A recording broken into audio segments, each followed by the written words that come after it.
freedom of information. So for over 20 years, we've had a pretty good right to know law, and that was largely down to the late Jim Wallace, who was the Lib Dem Deputy First Minister. He made sure that Scotland had a better FOI law than was the case south of the border.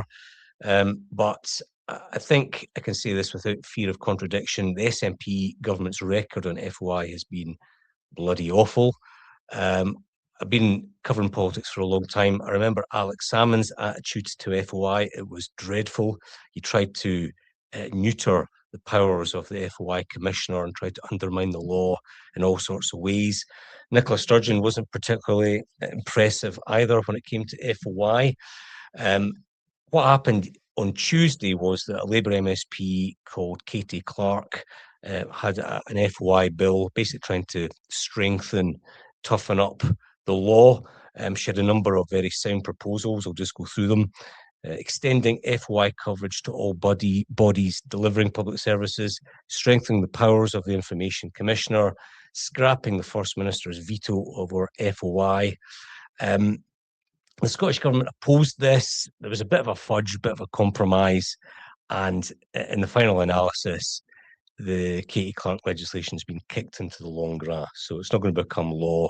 And I think they're going to look at it in the next session of the long grass is getting very crowded. The grass is very long. So not a huge surprise. But Ben, the Scottish Government's attitude to FOI over the last couple of decades has been a disgrace. It's awful, yeah. I mean, clearly our political leaders don't want the public to know that they like operating in secret behind closed doors. They don't want people to know things apart from what we're fed and spoon-fed in sort of.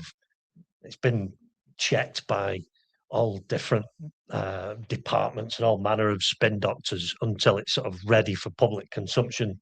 They just don't want us knowing, and it's no surprise this has been delayed.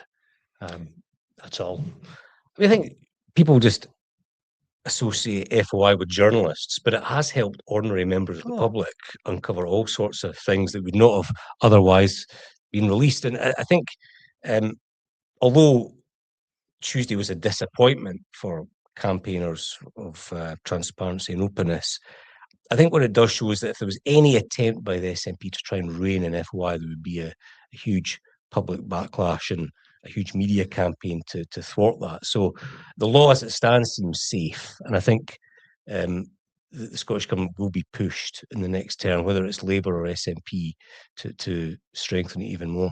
Yeah, I mean, for people who don't kind of understand how the piece of law works, it's a great thing. It means that anyone, whether you're a journalist or a member of the public, can ask not just the Scottish Government, but any public body for a piece of information, and if they hold the information, they are duty bound to give you it unless they can argue. And then there's a few exemptions, things like it would cost too much to get the information, or this was private discussion between ministers, or various other things.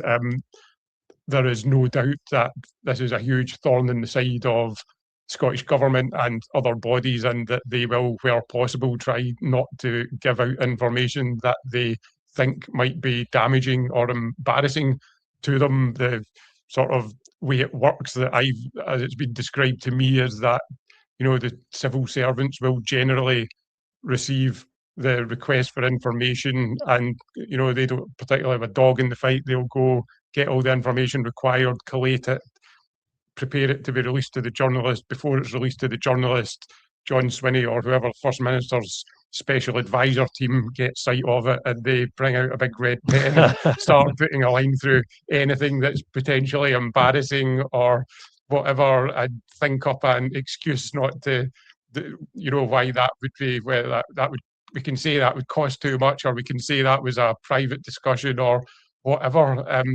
If you believe that the best thing to make democracy work well is openness and transparency, then that's clearly a really bad thing. The best thing is that the more people know about how government is operating, how decisions are being made, the better. And the knock-on effect will be that will make our politicians more honest. So yeah, anything that strengthens FOI's got to be a good thing. I mean, it's probably quite an expensive piece of legislation to implement. There is a huge cost attached with doing all this stuff, but my feeling, obviously, as a journalist, is that it's a good thing, and the stronger this legislation, the better.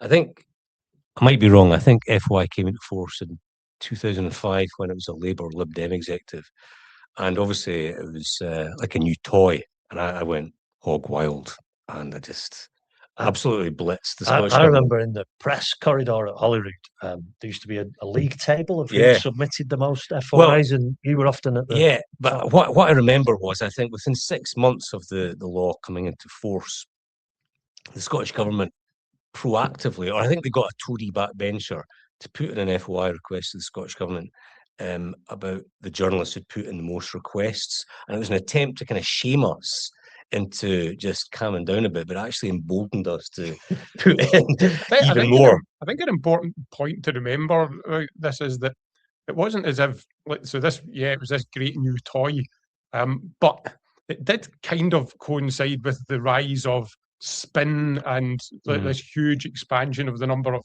press officers, not just in the government again, but across the police, every kind of public organisation. So it used to be that as a journalist, you could phone up someone you knew, a police officer or a politician and a government minister, and they would genuinely just tell you stuff. The rise of spin and the army of press officers that are employed by the government, all of this stuff is very carefully controlled, and so you needed something to counterbalance that, something that stopped a press officer stepping in and just saying, "Nah, don't bother telling them that. It could be embarrassing." Yeah, I mean, it's again, this is sort of a niche thing, but I think wider than just journalism, it also coincided with the rise of social media and blogs, and there's lots of,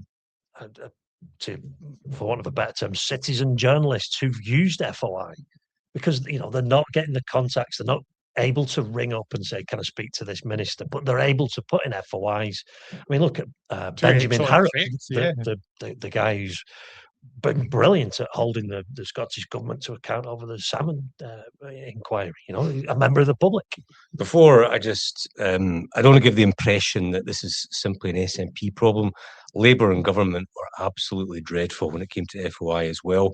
I remember after the piece of legislation came into force, I think there was an attempt to then roll back and create a two-tier system that basically you'd have ordinary members of the public being able to submit requests for nothing, but then having a sort of professional tier as well of lawyers and journalists who'd have to pay for it.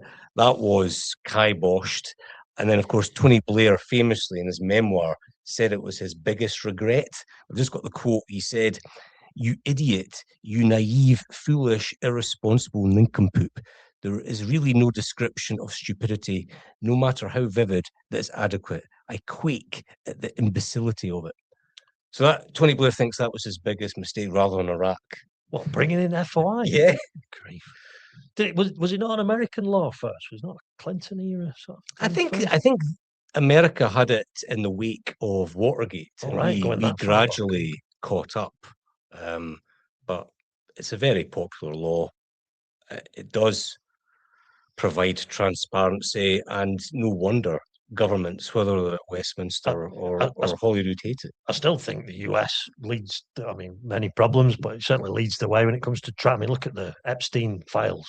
Imagine if the Crown Office were to dump all the salmon documents online, so here. And also, there's like public websites that you can sign up to at a federal or state level in America where you can access court papers. Yeah. CIA papers. It's light and day. You compare the US to the UK on transparency. So let's be more like America on this specific issue.